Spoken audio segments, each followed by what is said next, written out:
தடை மிகுதியாலோ இல்லை, அன்பரின் கதறல் கேட்டிடுதே. நானிலம் முழுவதும் நான் ஒரு கோடி நாசத்தின் வழியை நாடிடுதே. இயேசுவின் அன்பு என்னையும் நெருக்க எழும்பிடுவோம் நாம் வாலிபரே. இந்த நாளில் கூட உங்கள் யாவருக்கும் கிறிஸ்துமஸ் மற்றும் புத்தாண்டு வாழ்த்துக்களை தெரிவித்துக் கொள்கிறேன். கடந்த ஒரு ஆண்டோர் நம்மோடு கடந்து வந்து இந்த 12வது மாதம் முதல் தேதி அட்வென்ட், இயேசுவின் வருகையின் காலம் இந்த மாதத்தில் அது முதல் தேதி வாக்குத்தத்தம் பெறுகிற நாள். இது ஆண்டோடைய ஒவ்வொரு மாதம் வாக்குத்தத்தத்தை பெறுகிற நாளில் இந்த முதல் நாள் லுத்திரன் திருச்சபையில் பார்த்திங்கன்னா இன்றைக்கி தான், இன்னிலேருந்து புது வருஷம்னு சொல்லுவாங்க. அவங்களுடைய காலண்டர், அவங்களுடைய அல்மனுக்கு வந்து இன்னையிலேருந்து 1/12 கொடுப்பாங்க, ஃபஸ்ட் வீக்கு. இல்லைன்னா நவம்பர் லாஸ்ட் வாரத்துலேருந்து கொடுப்பாங்க. டிசம்பரில் 4 வாரம் இருந்தால் நவம்பர் ஃபஸ்ட் வீக் கொடுப்பாங்க லுத்திரன் திருச்சபைகள் எல்லாம். பொதுவாக இன்றைக்கி இது புது வருஷம் மாதிரி. இந்த புது வருஷத்தில் ஆணையர் வந்தோடனே சொன்னாங்க, நாங்கள் லைட் ஏற்றிட்டோயா, இந்த லைட்டு அநேகருக்கு வெளிச்சம் தரணும்னு சொன்னாங்க. அதுதான் கடந்த நாட்களில் நான் வாசிக்கிறப்ப எனக்கு வேதாகமம், எனக்கு இவ்வாறு நான் வேதத்தை வாசிக்கிறப்ப எனக்கு சில கடந்த 2 வாரத்துக்கு முன்னால் என் கண்களில் சற்று ப்ராப்ளம், ரைட் ஐயில். ஒரு 20 வருஷத்துக்கு முன்னாலே ரைட் ஐ ஒர்க் பண்ணாதுன்ட்டார் டாக்டரு. அதாவது பிளட் நோஸ், ரத்த நாளங்கள்லாம் உங்களுக்கு பஸ் ஆகி சுகர்னால் வெடிக்கிற மாதிரி இருக்குது, வெடிச்சிரும், கண்ணு தெரியாதுன்னு ஒரு 20 வருஷத்துக்கு முன்னாலே ஒரு சர்டிஃபிகேட் கொடுத்தார். ஆனால் 20 வருஷம் ஆகி அது ஒன்றுமே இல்லை, அது அப்படியே தான் இருக்குது, அந்த கண் அப்படியே தான் இருக்குது. கடந்த நாட்களில் நார்மல் செக்கப் போயிருக்கப்போ கண்ணை ஒரு டாக்டர் செக் பண்ணிவிட்டு, அந்த கார் வாங்கினா 3 லட்ச ரூபாய்க்கு ஒரு காரு, அதே காரு கடைசி மாடல் 6 லட்ச ரூபா, டாப் எண்டு மாதிரி கேட்ராக்ட் பண்ணிவிட்டு உனக்கு லென்ஸ் வைக்கணும், அது 30,000 ரூபாயிலேருந்து 1 லட்ச ரூபா அந்த லென்ஸ்னு அந்த அம்மா சொல்லிச்சு. ஒரு அம்மா இதை தேய்க்கணும், மாற்றணும், இப்படி பண்ணணும், அப்படி பண்ணணும், ஃபாரினு லோக்கலுன்னு சொல்லி 30,000லேருந்து 1 லட்சம் வரையும் சொல்லிச்சு. ஓ, இது ஒரு டுபோக்கு ஒரு வேலைன்னு நானாக நினச்சிக்கிட்டு இன்னொரு டாக்டர்கிட்ட போனேன். அங்கே போனால் அவங்க செக் பண்ணிவிட்டு, அந்த டாக்டர் ரொம்ப ஹைட் அண்ட் வெயிட்டு, நல்ல கலர், ஃபாரின் ஆள் மாதிரி ரொம்ப தக்கன்னு இருந்தார். அவர் என்னை செக் பண்ணிவிட்டு, அவரை பார்க்கவே ரொம்ப அழகாக இருந்தது. அவர் செக் பண்ணிவிட்டு என்னை மேலே கீழே இப்படி பார்த்துட்டு, ஒரு 6 மாதத்துக்கு சத்து மாத்திரை தர்றேன் போங்கன்ட்டார். அப்போ நான் நினச்சிக்கிட்டேன், கண் ஏதோ பெரிய ப்ராப்ளம் இருக்குது, அதை சரி பண்ண முடியலன்னா டாக்டர் நம்மளை ஏமாத்துறது சத்து மாத்திரை, ஒரு 6 மாதத்துக்கு சத்து மாத்திரை வாங்கிட்டு போங்கன்ட்டார். வைட்டமின் டேப்லெட்டு, ஏற்கனவே நான் வைட்டமின் டேப்லெட் 25 வருஷமாக சாப்பிட்டுட்டு இருக்கேனே, சரி ஏதோ ஓகேன்ட்டு போயிட்டு அப்புறம் என்னுடைய ரெகுலர் டாக்டர்கிட்ட போனேன். முதல் டாக்டர் சொன்னது 2 டாக்டர்கிட்ட சொல்ல, 2வது டாக்டர் சொன்னது 3வது என்னுடைய ரெகுலர் டாக்டர்கிட்டையும் சொல்ல, அந்த டாக்டர் இப்படி சொன்னாங்கன்னு. ரெகுலர் டாக்டர்கிட்ட போனேன். ரெகுலர் டாக்டர் என்னையை செக் பண்ணிவிட்டு அவர் சொன்னார், 20 வருஷத்துக்கு முன்னாடி இந்த ரைட் ஐயில் பிளட் நவுஸ் உங்களுக்கு இப்படி இருந்தது, அப்போ உங்களுக்கு உள்ள இல்லை இதெல்லாம் செக் பண்ணோம், அந்த டெஸ்ட் பண்ணது எங்கே இருக்குதுன்னு கேட்டார். ஏன்னா அவர் கடந்த வருஷத்தில் போயிருக்கப்போ சொல்கிறாரு, என்னுடைய மனைவி என்னை பற்றி ரிப்போர்ட் பண்ணுறாங்க அவர்கிட்ட, இந்த மனுஷன்ட்ட சொல்லுங்கள், கேட்கவும் பண்ணுறாரு, ஸ்வீட் சாப்பிட்றாரு, பாயசம் சாப்பிட்றாரு, கேக்கு சாப்பிட்றாரு, பிரியாணி சாப்பிட்றாரு, ஒன்றும் கேட்க மாட்டுது, நீங்கள் சொல்லி கொடுங்க டாக்டர்னு சொன்னார். ஏன்னா அவருக்கு ரொம்ப நாளைக்கு முன்னால் சொன்னார், கிறிஸ்மஸ் அன்றைக்கி இவ்வளோ கேக்கு சாப்பிட்லாம், 5 கிராம், அதுக்கப்புறம் நீங்கள் கேக்கே தொடக்கூடாதுன்னு அவர் சொன்னார். அன்றைக்கி அவர் 2 வருஷத்துக்கு முன்னால் சொன்னார், அம்மா இவருக்கு ஒன்றும் பண்ணாது, போட்டுமா சாப்பிட்டுட்டுமான்ட்டார். என் மனைவி ஒரு மாதிரி ஆகிட்டாங்க, பீஸ் போன பல்ப்பு மாதிரி போயிட்டாங்க. அந்த டாக்டர் கேட்டோன்னே எனக்கு ஒரு சந்தேகம். இப்போ ஏற்கனவே 2 டாக்டர் சொன்னதையும் சொன்னேன். அப்போ சொன்னார், உங்கள் கண்ணு உள்ள ஒரு லென்ஸ் இருக்குது, அது ஒரு முடி மயிரளவு தான், அந்த லென்ஸோடைய அளவு எம்எம்மில் தான் இருக்கும், அதில் ஒரு 9 விழுக்காடு கெட்டு போச்சு.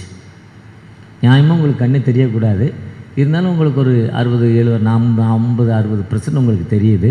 கடவுளுடைய கிரேஸ், நீங்கள் சுகரை பாதுகாத்துக்கொள்ளுங்கன்னு சொன்னார்.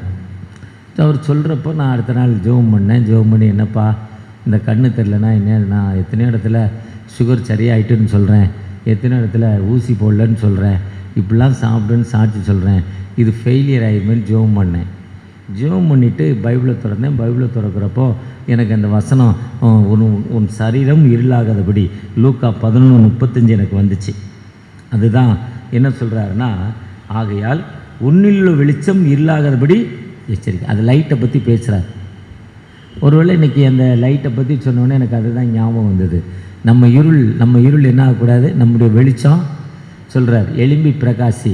ஏசாயா 60:1 சொல்கிறார், எழும்பி பிரகாசி உன் வழி வந்தது, அவருக்குள் ஜீவந்தது, அந்த ஜீவன் மனுஷருக்கு ஒளி இருந்தது. யோவான் 1:அதிகாரம், எந்த மனுஷனையும் பிரகாசிக்கிற வழியே அந்த மெய்யான வழி, நீங்கள் உலகிற்கு வெளிச்சம், மலையில் இருக்க பட்டணம் மறைந்திருக்க மாட்டாது, அது பிறருக்கு ஒளி. ஒருவேளை திருச்சபையில் இருக்கிற நீங்கள் நானும் பிறருக்கு ஒளியாய் மாற வேண்டும். இது ஒளியின் மாதம். பொதுவாக இன்னைக்கு நம்ம 25 பேராயங்கள் தென்னிந்திய திருச்சபை சர்ச் ஆஃப் சவுத் இந்தியாவுக்கு கொடுக்கப்பட்ட தலைப்பு என்ன? நற்செய்தியை கொண்டாடுதல், நற்செய்தியின் கொண்டாட்டம், செலிப்ரேட்டிங் த குட் நியூஸ். நற்செய்தியை கொண்டாடுதல். நற்செய்தி என்னன்னா, இருண்டு போன வாழ்வு ஒளியேற்றப்படுவது. இருண்டு போன வீட்டில், லைட்டு போடாத வீட்டுக்குள்ளே என்ன இருக்கும்? ஒற்றை இருக்கும், தூசி இருக்கும்ல, குப்பை இருக்கும், பாம்பு பல்லிலாம் இருக்கும். பல்லி வளர்ந்துருக்கும், பாம்பு வளர்ந்துருக்கும், தேள் இருக்கும், விஷப்பூச்சிகள் அத்தனையும் அந்த வீட்டுக்குள்ளே இருக்கும். பூட்டின வீட்டில் அந்த லைட்டை போட்டுட்டு சுத்தம் பண்ணிட்டா என்ன ஆகும்? அந்த வீடு வெளிச்சமாக மாறிடும். நீங்கள் எவ்வளோ பெரிய வீடு, அந்த பங்களாவாக இருக்கட்டும், ஓலை குடிசையாக இருக்கட்டும், எந்த வீடும் லைட்டு போடலன்னா அந்த வீடு எப்படி இருக்கும்? பாலடைந்து ஒற்றை பிடிச்சி தூசி பிடிச்சி ரோட்டில் இருக்க தூசியெல்லாம் போய் பல்லி பாம்பு கரையான் எல்லாமே உள்ளே இருக்கும். இதுதான் பூட்ட வீட்டோடைய அழகு. ஆனால் அந்த வீட்டுக்கு தினம் லைட்டை போட்டு அதை சுத்தம் பண்ணிட்டு தான் இப்படி இருக்கும். அதுதான் சொல்கிறாரு, ஒரு நம்ம அப்படிப்பட்ட என் வீடு நற்செய்தி இல்லாத என்னுடைய பாடி இருளடைந்த நிலைமையில் இருக்கு. இருளடைந்த என அந்த நற்செய்தி காஸ்பல் எனக்கு சொல்றப்போ அந்த காஸ்பல் எனக்கு ஒரு விடுதலை என்று சொல்லப்பட்டிருக்கு. இந்த தலைப்பை ராத்திரி தான் நான் கேட்டுட்டு நான் அந்த புக் அல்மனுக்குள்ளே போனேன். யாத்திராம் 2ஆம் அதிகாரம், அப்போஸ்தலர் 9ஆம் அதிகாரம் 10-18, திருப்பாடல் 117, கர்த்தரை துதிங்கள் ஜாதிகளை எல்லோரும் துதிங்கன்னு சொல்வார். லூக்கா 1:46-56 ஆகிய அந்த வசனங்களோடு பேசுகிறப்போ நாம் எப்படிப்பட்ட மக்களாய் காணப்படுகிறோம். ஒரு கப்பல் நடுக்கடலில் போய்கிட்டு இருக்கு. நல்ல கேப்டன், ப்ரேயர்ஃபுல் கேப்டன், பைபிள் வாசிப்பார், ஜோமனி தான் கப்பலை ஸ்டார்ட் பண்ணுவார். அவருக்குன்னு ஒரு வியாதி இருக்குது. அந்த வியாதி வந்துச்சுன்னா அவரால் ஒன்றுமே செய்ய முடியாது. மரண போராட்டம், ஒன்றுமே செய்ய முடியாது. பொதுவாக அவர் ஜெபம் பண்ணுறது கப்பல் ஓட்டுறப்போ அது வரக்கூடாதுன்னு ஜெபம் பண்ணுவாராம். கப்பல் ஓட்டிகிட்டு இருக்கப்போ அந்த வியாதி வந்துட்டு அவருக்கு அந்த ஸ்டேரிங்கை பிடிச்சி, சுக்கானை திருப்புற ஸ்டேரிங்கை பிடிச்சிக்கிட்டு ரொம்ப கஷ்டமாக நிற்கிறாரு. அங்கே இருக்க ஹெல்ப்பரை கூப்பிடுறாரு. உள்ளே இருக்க பேசஞ்சர் யாரையா கூப்பிடுங்க, எனக்கு ஜெபம் பண்ண சொல்லுங்கள், யாராவது உள்ள பாஸ்ட் இருக்காங்களா கூப்பிடுங்க, எனக்கு ஜெபம் பண்ணுங்க சொல்லுங்கன்னாரு. உள்ளே இருந்து யாருமே பாஸ்ட் இல்லை.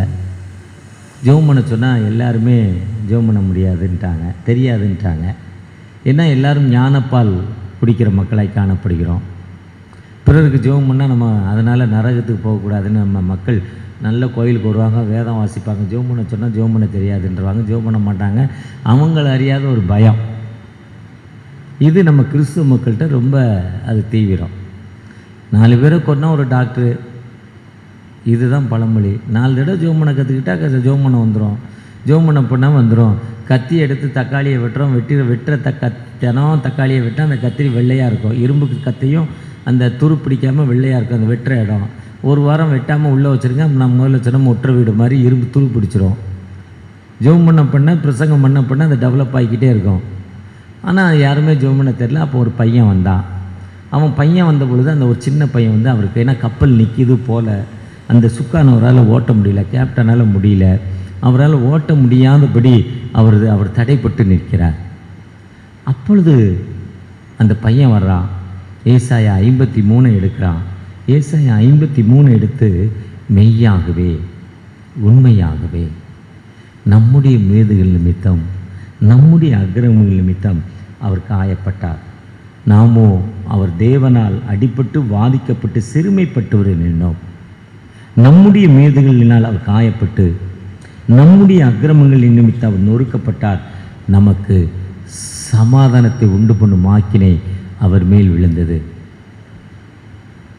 அந்த சமாதானத்தை நமக்கு கொடுப்பதற்காக அந்த ஆக்கினை, அவர் அடிபட்டதின் நோக்கமே எனக்கு சமாதானத்தை கொடுப்பதுதான்.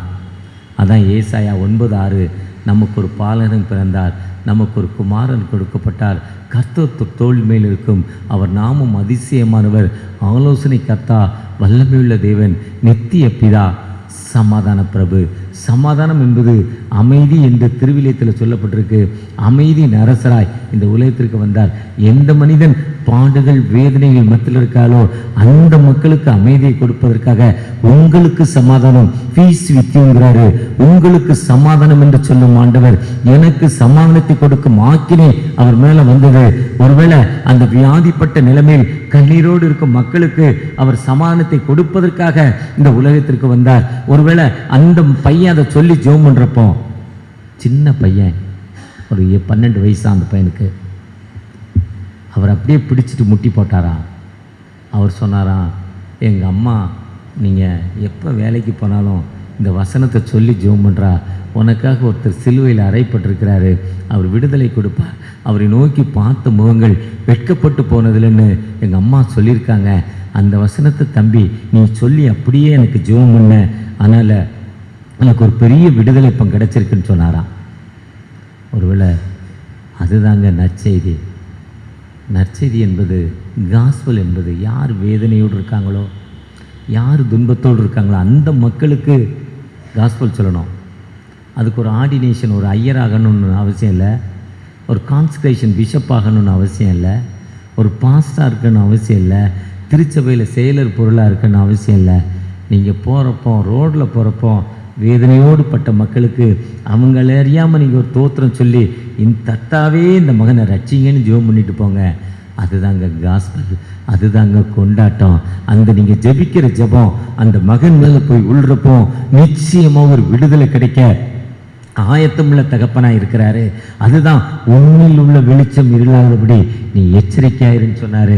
ஒருவேளை என் கண்கள் இருளடைந்த நிலைமையில் என் மனைவியோட முகம் அப்படியே மாறிட்டு, என் குடும்பத்தின் மக்களுக்கெல்லாம் மாறிட்டு, எங்கள் தம்பிக்கு இப்படி ஆக போகுது, சித்தப்பாவுக்கு இப்படி ஆக போகுது, கண்ணு தெரியாமல் ஆயிர போதாமே, ஐயோ பெரிய கஷ்டம்.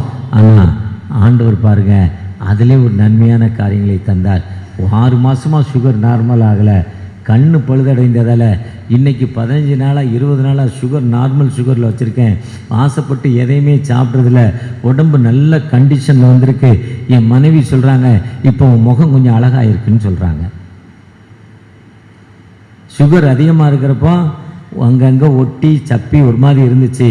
இப்போ கொஞ்சம் 15 நாளில் அவங்க சொல்கிறாங்க ரிசல்ட்டு, உன் முகம் கொஞ்சம் அழகாக இருக்கு பார்க்குறாங்க. அப்போ ஆண்டவர் எதை செய்தாலும் எதுக்கு செய்கிறாரு? நல்லதுக்கு தான் செய்கிறார். அவர் செய்கிற சோதிக்கப்படும் ஆண்டவர் நம்ம சோதிக்கிறாரு. அந்த சோதிப்பு நமக்கு விடுதலை கொடுப்பதற்காக. அந்த சோதனையின் மத்தியிலும் ஆண்டவருடைய வார்த்தையை நம்ம பிறருக்கு அறிவிக்கிறோம், பிறருக்கு காஸ்பல் சொல்கிறோம். அதுதான் சொல்கிறாரு. அவர் போய் நீ ஒரு பிடி காலேஜ் டிடிஎஸில் படிச்சுட்டு வா, இல்லை நம்ம குருவானர் படித்த மாதிரி தெலுங்கு காலேஜில் படிச்சுட்டு வான்னு சொல்லலை.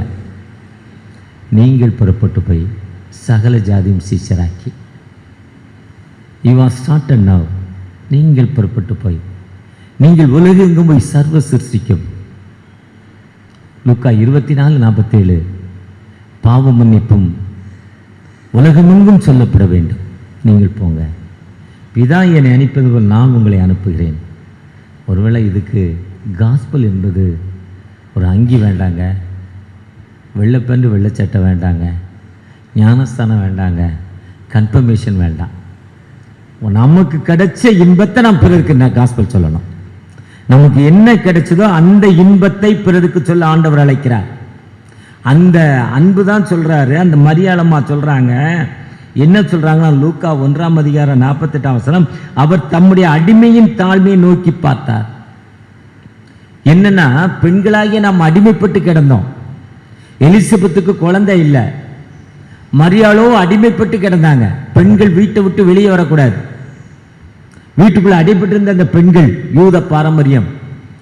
ஏன்னா ஆபிரகாம் இருக்கும் திரைக்கு பின்னால தான் சாராள் பேசுறாங்க. சாராள் என்னவோ ஆபிரகாமுடைய மெயின் சுவிட்சே சாராள்கிட்ட தான் இருந்தது. போய் விட்டுட்டு வாடானா விட்டுட்டு வந்தாங்க, உட்கார்றானா உட்கார்ந்தாங்க. அந்த அம்மா தான் எல்லா கண்ட்ரோலும், வீட்டோடைய சாவி அந்த அம்மாட்ட இருந்தது. ஆனால் வெளியே வர முடியாது பொது இடத்துக்கு. இதுதான் பெண்ணுடைய நிலைமை. இதுதான் சொல்லாரு, நம்முடைய அடிமையின் தாழ்மை அவர் என்ன பண்றாரு? நோக்கி பார்க்கிறார். ஒருவேளை for has been mindful of humble state of his servant. அதுதான் மரியாளுடைய வெற்றி. மோசே யாத்ராமத்தில் சொல்றப்போ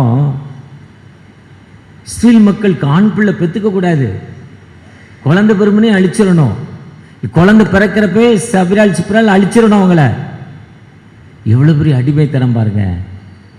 ஆனால் இந்த எபிரிய பெண் தைரியமானவா, தைரியமாக குழந்தைய உண்டாக்குனா குழந்தைய தூக்கி பிறந்து 4 நாளில் தண்ணிக்குள்ளே எறிகிறா. ஒரு தாரும் கீழும் பீசப்பட்ட பெட்டியில் கடவுள் எவ்வளோ தைரியம் பாருங்க, எவ்வளோ ஆண்டவர் மேலே ஒரு நம்பிக்கை பாருங்க.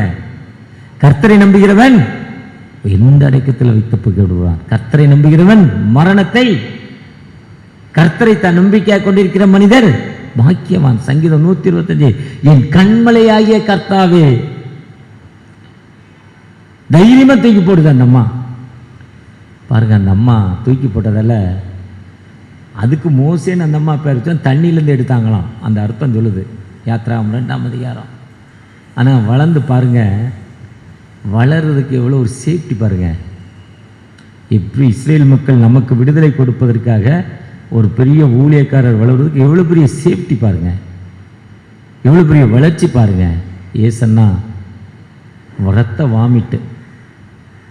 அவங்க முதியோர்கள் கோயில்களில் சாமிக்கு பிறரும் ஆடுவாங்களாம்.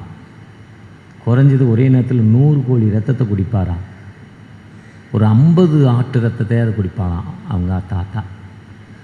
அந்த கோழியை கொடுத்தா அப்படி தொண்டையை ஒரு கடிப்பாராம். அப்படி ஒரு உரி வரம் தூக்கி போடுவாராம்.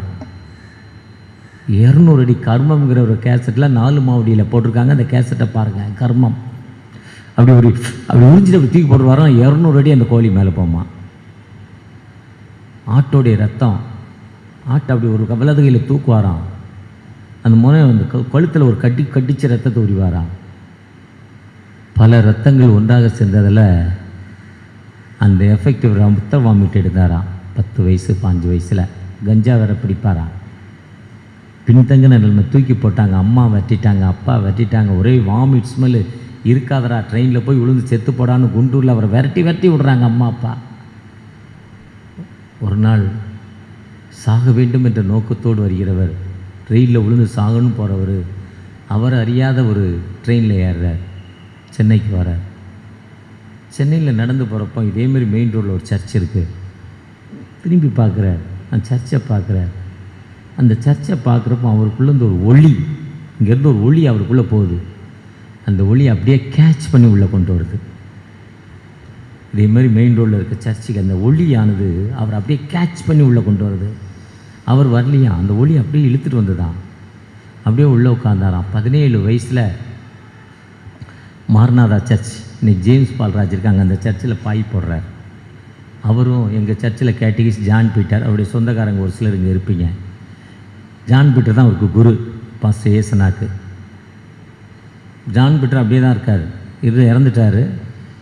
அந்த போட்டதால் ஓசனா மந்திரிங்கிற சர்ச் 1100 சர்ச்சு 40 வருஷத்தில்.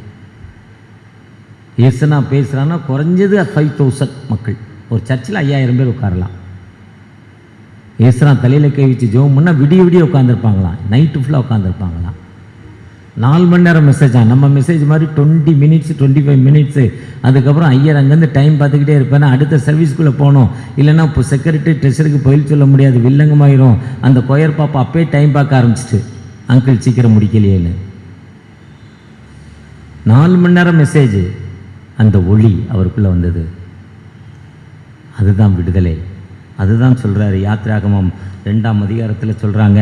என்ன சொல்கிறாங்கன்னா, அவன் ஜலத்திலிருந்து எடுத்துன்னு சொல்லி அவனுக்கு மோசே என்று பெயரிட்டாங்க, விடுதலை கொடுப்பதற்காக. காஸ்பல் அப்போஸ்தலர் 9ஆம் அதிகாரத்தில் சொல்றார், அநேகனை கூப்பிட்டு ஆண்டவர் பேசுறார், ஆவியானவர் பேசுறார், நீ போய் அந்த சவுலை தொடுங்கிறார். அவர் சொல்றார், ஏய் அவன் கொலைகாரன், எல்லா கிறிஸ்தவனையும் கொண்டுகிட்டு இருக்கான், அவரை போய் தொட சொல்றேன்னு அந்த அனனியா பேச. இல்லை, நான் தெரிந்து கொண்ட பாத்திரம், சூசன் இன்ஸ்ட்ருமெண்ட்டுங்கிறார். நான் தெரிந்து கொண்ட பாத்திரம், என் சுவிசேஷத்தை அறிவிப்பதற்காக தெரிந்து கொண்ட பாத்திரங்கிறார்.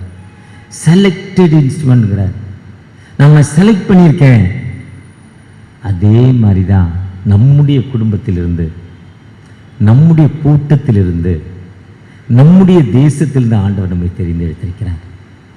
நம்மை தெரிந்தெடுத்த காரணம் என்னன்னா, எனக்கு எத்தனை வியாதி, எத்தனை கண்ணீர், எத்தனை பிரச்சனை. இந்த அடிமைத்தனத்தில் இந்த ஆண்டவர் எனக்கு விடுதலை கொடுத்தார். அந்த விடுதலை கிடைத்ததால நான் இன்று எத்தனை மக்களுக்கு விடுதலை கொடுக்கிறேன், எத்தனை மக்களுக்கு வாழ்வு கொடுக்க போறேன். இந்த நற்செய்தின் கொண்டாட்டத்தை நாம் பிறருக்கு எப்படி அறிவிக்க போகிறோம்? கிறிஸ்மஸ் வந்துச்சு, அதிரசம் போட்டோம், முறுக்கு போட்டோம், வீட்டில் ஸ்டார் கட்டினோம், ஒரு 10 ஏழைக்கு சோறு போட்டோம், எம்சி ரோடில் போய் 110 ரூபாய்க்கு சேலை ஒரு 50 சேலை எடுத்தாந்து கொடுத்தோம், சர்ச்சுக்கு 10 சேலை, நமக்கு 5 சேலை எடுத்துக்கிட்டோம், அந்த தெருவில் கொடுத்தோம். இதுதான் காஸ்பல், இதுதான் கிறிஸ்மஸ்னு கொண்டாடிட்டு இருக்கோம். நமக்கு ஒரு சாமத்திரிக்காய் பட்டு எடுத்துருக்குறோம், நமக்கு ஒரு இப்படி ஒரு பட்டு எடுத்துருக்குறோம். இது கிறிஸ்மஸ் இல்லைங்க, இது கிறிஸ்மஸ் இல்லைங்க.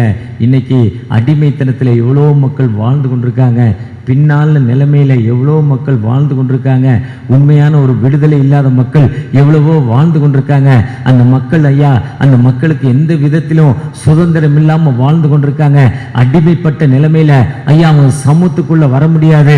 ஒரு அடிமைப்பட்ட நிலைமையில எவ்வளவு மக்கள் வாழ்ந்து கொண்டிருக்காங்க.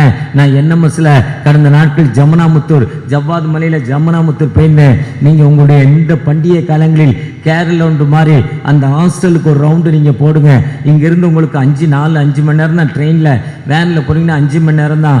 ஏழை பிள்ளைகள், வாலிப பிள்ளைகள் படித்து கொண்டிருக்காங்க. 6th இருந்து 12th வரையும் படிக்கிற பிள்ளைகளை அந்த ஹாஸ்டல் தாங்கி கொண்டிருக்கு.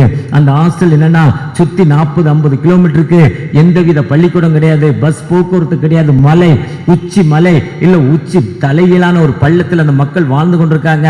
நாகரிகம் இல்லாமல் அப்பா அம்மால கைவிடப்பட்ட நிலைமையில் அப்பா தன்னுடைய சுகத்திற்காக எந்த பொண்ணையும் கல்யாணம் பண்ணிக்குவாரு, அம்மா தன்னுடைய சுகத்திற்காக எந்த ஆண்மகனையும் கல்யாணம் பண்ணிக்கலாம். அவங்க பிறந்த பிள்ளைகளுக்கு அவங்க அதை பத்தி கவலைப்படல. ஏன்னா அந்த அம்மாவும் அப்படித்தான் வளர்ந்துருக்கு. அது பின்தங்கின நிலைமையில அந்த அம்மா இருக்கு. அதே நிலைமையில பிள்ளைகளை ரோட்ல விட்டுட்டு போயிருது. அதுக்கு படிப்பு இல்ல, கல்வி இல்ல. அந்த பிள்ளைகளை கண்டெடுத்து அந்த ஹாஸ்டல்ல படிக்க வைக்கிறாங்க. அது திருவண்ணாமலை மாவட்டம். அந்த திருவண்ணாமலை மாவட்டத்தில் நம்பர் 1 ஸ்கூல் எதுனா அந்த ஹாஸ்டல்ல படிக்கிற பிள்ளைங்க தான் நம்பர் 1 ஸ்டூடெண்ட் எல்லா விதத்திலும். ஏன்னா அந்த மக்களுக்கு நம்ம என்ன சொல்றோம்? காஸ்பல் சொல்றோம். காலையில் எழுந்தோடனே பைபிள் வாசிக்கிறோம், ஒரு பாட்டு பாடுறோம், ஒரு ஜெபம் பண்றோம். மத மாற்றம் அல்ல. காலையில் அதிகாலையில் தேவனை தேடு. இந்த பக்கம் ஒடிசாவில் போனா Malkangiri, Sukma, பாலிமேலா 3 hostel, IMS hostel. அந்த அவங்க பெற்றோர்கள் பார்த்தீங்கன்னா மலையில் இருக்காங்க. படிக்கிற பிள்ளைகளுடைய அம்மா அப்பா படிக்கலை, ஃபஸ்ட்டு ஜென்ரேஷன் ஸ்கூலுக்கு போகிறாங்க. அதுக்கப்புறம் அவங்ககிட்ட இப்போ அது 50-60 வருஷமாக இருக்குது. அங்கே படித்த பிள்ளைகள் வெளியே போயிடுது, அவங்க பிள்ளைகள்லாம் வெளியே செட்டில் ஆகிடுறாங்க. அவங்க ட்ரெஸ் எது தெரியுமா? 25% 30% தான் உடம்புல, மணியை போட்டு மறைச்சி வச்சுருக்காங்க. நாகரிகம். இன்றைக்கி நான் சொல்வது ரிங்ஸ் சபை நமக்கு 150 வருஷத்துக்கு முன்னாடி ட்ரெஸ் கொடுத்தார் கன்னியாகுமரியில் நாகர்கோயிலில் போராட்டத்தின் மத்தியில். 150 வருஷத்துக்கு முன்னால் ட்ரெஸ் கொடுத்தார். ஆனால் இன்றைக்கி அந்த மக்கள் ட்ரெஸ் இல்லாமல் இருக்காங்க. யார் உங்களுக்கு காஸ்பல் சொல்வது? யார் உங்களுக்கு காஸ்பல் சொல்வது? நீங்கள் ரிட்டையர்ட் ஆகியிருக்கீங்களா? 6 மாதம் 1 வருஷம் ஷார்ட் டைம் ஒர்க் போங்க. டீச்சர் தேவை, ஆசிரியர்கள் தேவை. அவங்க ஃபாரின் ஆசிரியர்கள் நம்மளை எதிர்பார்க்குறாங்க. அதுக்காக ஜெபம் பண்ணுங்க, மிஷனுக்காக.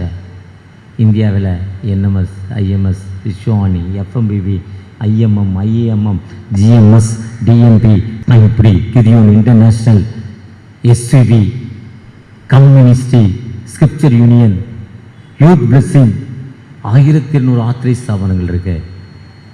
1200 ஆத்திரை ஸ்தாபனங்கள் சொல்கிறாங்க, நீங்கள் எங்களுக்காக ஜெபம் பண்ணுங்க, எங்கள் ஊழியங்களுக்காக ஜெபம் பண்ணுங்க. அவங்க நம்மகிட்ட கேட்பது ஜெபம் பண்ணுங்க. இந்தியாவில் பெரிய மாற்றம் வரும். எந்த விதத்திலும் செக்யூரிட்டி இல்லை, எந்த விதத்திலும் ஊழியனுக்கு செக்யூரிட்டி இல்லை. தமிழகத்திலே அப்படிப்பட்ட நிலைமை வந்துருச்சு. சர்ச்சை கட்ட முடியல, சர்ச்சை கட்ட முடியாத நிலைமை. அதுக்கு பிளான் அப்ரூவல் அவங்கெல்லாம் வாங்குறது இல்லை. தமிழகத்திலே இவ்வளவு கஷ்டம், இவ்வளவு வேதனை. 4-5 விழுக்காடு கிறிஸ்தவ மக்கள் இருக்காங்க. எவ்வளவு ஸ்கூல், கிறிஸ்டியன் ஸ்கூல்ஸ், எவ்வளவு ஹாஸ்டல்ஸ், எவ்வளவு காலேஜஸ், எவ்வளவு சமூக பணி, எவ்வளவு மருத்துவமனை, கிறிஸ்தவர்கள் இப்போ தமிழுக்கு ஆற்றிய தொண்டு என்ன, மொழிக்கு ஆற்றிய தொண்டு என்ன, மனிதனுக்கு ஆற்றிய தொண்டு என்ன, மிஷனரிகள் தன் வாழ்வை அர்ப்பணிச்சிருக்காங்க. அப்படிப்பட்ட வாழ்வை பெற்றுக்கொண்ட இந்த தேசத்துல நாம் மிஷன் சொல்ல முடியல. அப்போ அந்த மிஷனே வளராத தேசத்துல எவ்வளவு கஷ்டம், எவ்வளவு வேதனை, எவ்வளவு துன்பம் தெரியுமா? உத்தரப்பிரதேசத்துல ஒரு கப்பிள்ஸ் கல்யாணம் பண்ணணும். ஒரு கிறிஸ்துவ பையன் அங்க இருக்க பெண்ணை விரும்பிட்டான், அங்க இருக்க பெண்ணை அந்த பையனை விரும்பிட்டு பெர்மிஷன் ஃபார் கலெக்டர் 1 வருஷமா போய்கிட்டு இருக்கு. நம்ம ஊர்ல அப்படி இருக்கா? உத்தரப்பிரதேசத்தில் திருச்சபைகள் திறக்கப்பட முடியல. நான் IMSL பிரசிடன்ட் இருக்கும்போது 2 சர்ச்சை டெடிகேட் போனேன். அவர் நம்முடைய பிரதமர் தொகுதி தான் அந்த தொகுதி. அங்கே 2 சர்ச்சு திறக்க முடியாது. 10 வருஷமாக இதுதான் நிலைமை. ஆனால் அதிக ஞானஸ்தானம் யூபியில் தான். எங்கே அடக்குமுறை வருதோ அங்கே தான் எழும்புது மக்கள். இதுக்கு உங்களுடைய ஜெபம் தேவை. ஒவ்வொரு மிஷனுக்காக ஜெபிங்க. இந்த பண்டிகை காலங்களில் நீங்கள் எந்த மிஷனை சார்ந்திருக்கீங்களோ, ஒரு 100 ரூபா கொடுத்தீங்கன்னா இந்த வருஷம் இந்த மாதம் 300 ரூபா கொடுக்கணும். நீங்கள் இன்னும் அவ்வளோ செலவு இருக்குது. கொஞ்சம் ஒவ்வொரு மாதமும் 1000 ரூபா கொடுத்தீங்கன்னா எவ்வளோ கொடுக்கணும்? இந்த மாதம் 3000 ரூபா கொடுத்தீங்கன்னா எவ்வளோ கொடுக்கணும்? 9000 ரூபா கொடுக்கணும். மிஷன். இதுதான் நற்செய்தியின் கொண்டாட்டம். ஒருவேளை இதுதான் என்னுடைய தாகம். அந்த அடிமைப்பட்ட மக்களுக்கு விடுதலை கொடுப்பதற்காக வெஸ்ட் பெங்காலில் பொம்பளை பிள்ளை பிறந்தா இப்போ பிறந்த உடனே 3 மாதத்தில் தூக்கி யூபிலி ஆற்றுல போட்டுருவாங்க. தூக்கி யூபிலி ஆற்றுல எரிஞ்சிருவாங்க. இதை வில்லியம் கேரி பார்த்தார். அவரெல்லாம் தடை பண்ண முடியல. அன்னைக்கு விக்டோரியா மகாராணி வந்தாங்க, அவங்களோட காட்டினார். தூக்கி போடுறதை காட்டுறார்.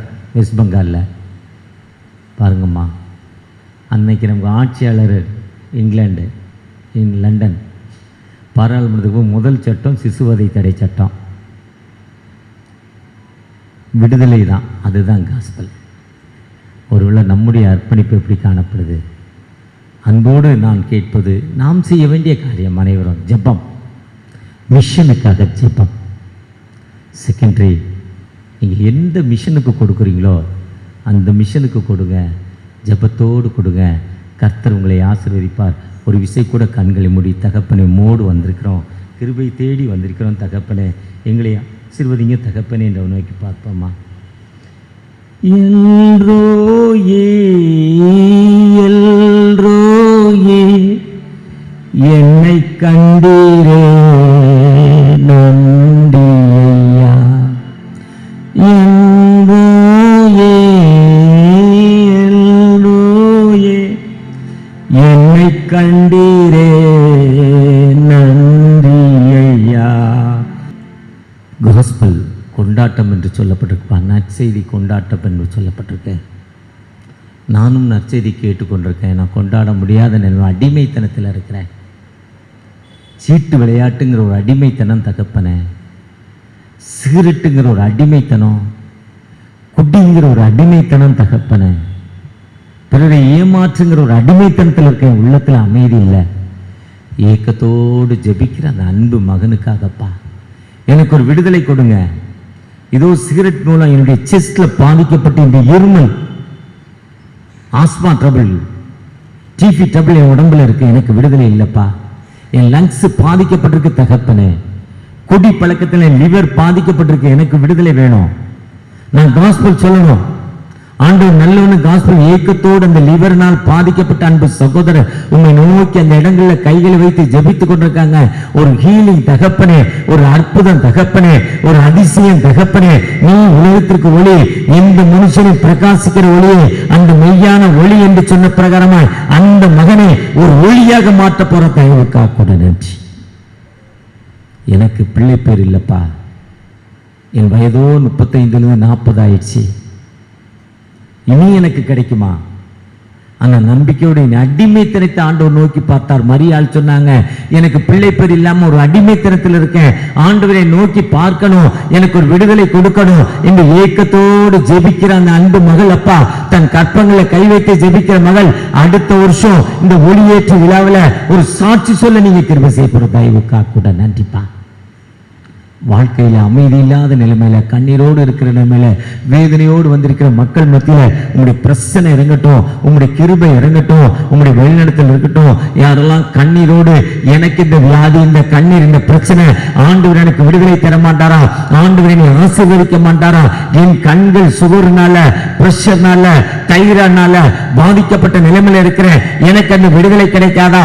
ஏக்கத்தோடு ஜெபிக்கிற அன்பு பிள்ளைகளுக்கு தகப்பனே, இந்த மனுஷனையும் பிரகாசிக்கிற ஒளியே, அந்த மெய்யான மொழி உன் சரீரம் இருளாகாதபடி எச்சரிக்கையா இரு என்ற வார்த்தையின்படி அந்த இருளில் இருந்து விடுதலை கொடுங்க. மனம் இறங்கப்பா. மென்டல் அப்செட்ல இருக்கிற அந்த சகோதரிக்காகப்பா, மன அழுத்தத்தினால் இருக்க அந்த சகோதரனுக்காக ஒரு விடுதலை கொடுக்க போற தயவுக்காக கூட நின்று ஆசீர்வதிங்க. பாதுகாத்துக் கொள்ளுங்க. மீட்பர் இயேசுவின் ஜெபம் கேளும் அன்பின் தகப்பனே, ஆமென். அறுவடை